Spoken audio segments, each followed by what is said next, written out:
Okay, hello again. So this time we're doing multiplication by partitioning, when you have big numbers to multiply.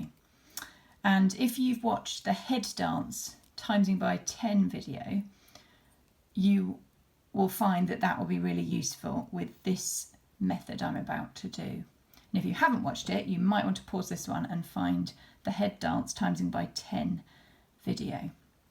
So if I'm presented with a question like this, 23 times 4. Now I could count in fours 23 times, but it might result in a mistake if I lose count, and it might take a little while. So you can do it another way. What you can do is you can partition this number here. And by partitioning, I mean splitting it into its tens and units, just to make it easier to work out, just like we do with the column method. So 23 could be split into 20 and 3. Now, when we're doing the column method, we write it next to each other. We write 20 and 3, and then we put the other number underneath and line them up, but this is slightly different. 20 and 3. Now, both of these numbers need to be multiplied by 4. I don't want to add in another random number, which sometimes happens. I just want to multiply both of them by 4, because that's what it says here. So I'm going to do 20 times 4 and 3 times 4, and then I'm going to stick them back together at the end. So 20 times 4, now if we remember our times by 10 head dance, here's the little reindeer to help. We've got 20 times 4, I'm going to hide the 0 placeholder, and I'm going to do 2 times 4, which is 8.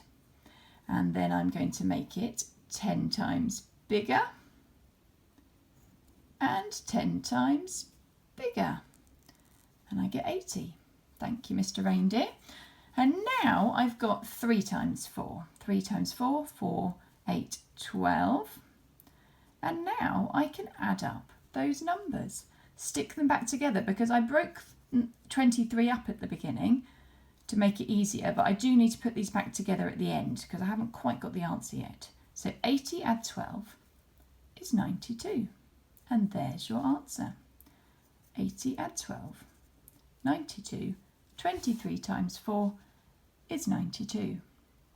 Now I'm going to do one more quick example, but this time I'm going to put hundreds in it. So don't worry if that seems very big at the moment, but I just want to do one with hundreds just to show you what happens.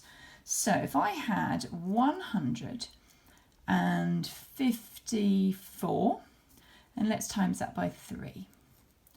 So I'm going to partition this number again, because otherwise that's a lot of 3's that I need to count. I'm going to split it into 150 and 4.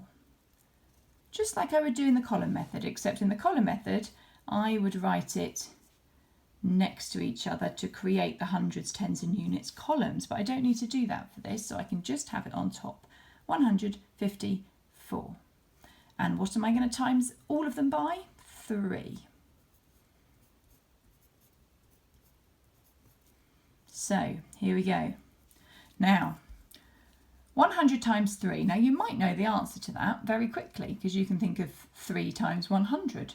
And that's great if you know that. But otherwise, we can hide our placeholder zeros and do our head dance. So we're hiding the placeholder zeros and we do 1 times 3. Well, that is pretty easy.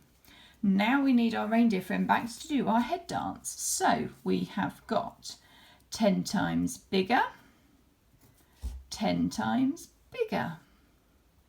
And again, 10 times bigger and 10 times bigger.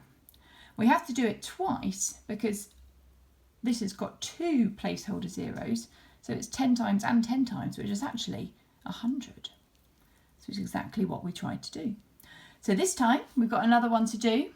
50 times 3, hide the placeholder 0, and do 5 times 3, which is 15, and then we do 10 times bigger and 10 times bigger. 150. Now the last bit I don't need you for, thank you very much.